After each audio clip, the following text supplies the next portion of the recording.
هيك وصفونا شلحونا لواحد وربطونا واحنا هيك في بعض ربطونا نسمعهم صاروا يطخوا صاروا هذا نقول خلص. This is the story of three young brothers, Nafiz, Ali and Allah, and how they were used as human shields in direct contravention of the laws of war. On the 5th of January, the Israeli army forced them from their house at gunpoint.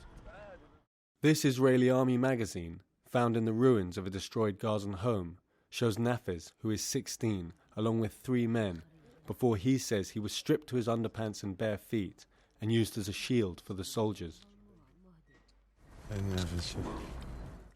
It would be 8 days before he was allowed to return home. International law forbids the use of civilians as military shields. It is a war crime. These Israeli soldiers were filmed in 2007 in the West Bank. They are seen shielding behind the Palestinian civilian in the black t-shirt as they go on house-to-house searches. The Israeli military have also used children before.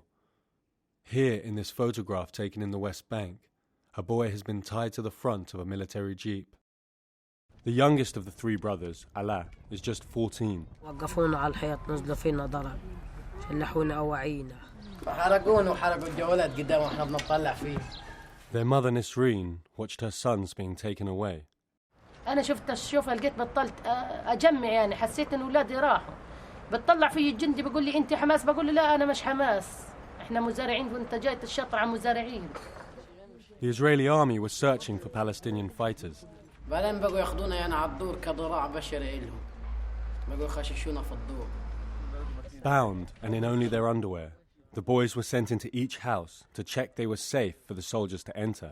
بقوا ماخذيننا معهم وخوف مع المقاومة تطخ عليهم. عشان لو طخت عليهم يجي فينا الإطلاق ما يجيش فيه. خششونا على البيت واحنا مكتفين ومغميين وقعدنا في البيت بيجي ربع ساعة بعدين طلعونا برا وصلبونا على الحيطان وبعد ما صلبونا على الحيطان صاروا يطخوا حوالينا. The houses were searched one by one, then each was destroyed. هذا قاعدونا برضه تحتيها قاعدونا قبل ما يقصفوها بقى فيها جيش برضه. لما طلعونا من وراها من غير ودونا على البيت هذا. وما كنت عارفة عن أولادي أي حاجة يعني. قعدت 4-5 أيام وأنا بنامش طول الليل بتحضن في الولد الرابع. حسيت خلاص أنا فقدت الثلاثة ماليش إلا هو هذا الرابع. طول الليل وأنا بعبط فيه وبدفي فيه حسيت أنا خلاص فقدت أولادي الثلاثة. After using them to clear the houses, the soldiers then marched the boys to a makeshift Israeli camp.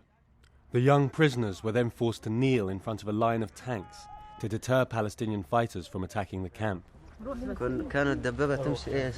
كانت ورانا، إحنا فكرنا إن الدبابة تطلع فوقينا. يركز على جنبه يقول له اعدل حالك، يخبطوه يقول له اعدل حالك، ما نعرفش ننام بالمرة.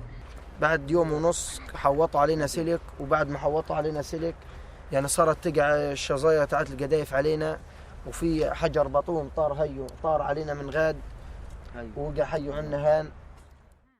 Ali and Allah were released into their neighborhood.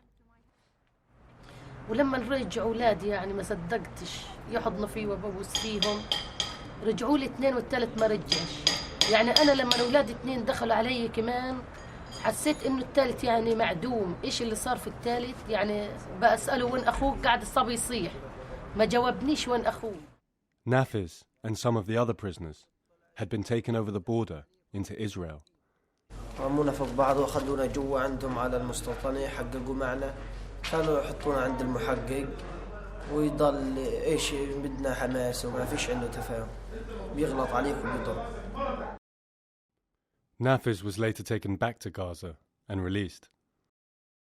Israel's own Supreme Court has ruled against using civilians as shields, declaring that it violates international law. In their defense, the Israeli army has accused Palestinian fighters of using their own people as human shields. But investigations by Amnesty and Human Rights Watch have found no evidence to back up these claims. We asked the Israeli army about their use of human shields in this conflict. They refused to give an interview to The Guardian. Instead, they issued this statement. Israeli forces were instructed to make no use, for any purpose whatsoever, of the civilian population during the combat, and certainly not as human shields. After an inquiry with the commanders who fought in the area, there is no evidence that such events occurred. Anyone who chooses to accuse the IDF of these acts creates an incorrect and false impression of the IDF and its soldiers, who act ethically and in accord with international law.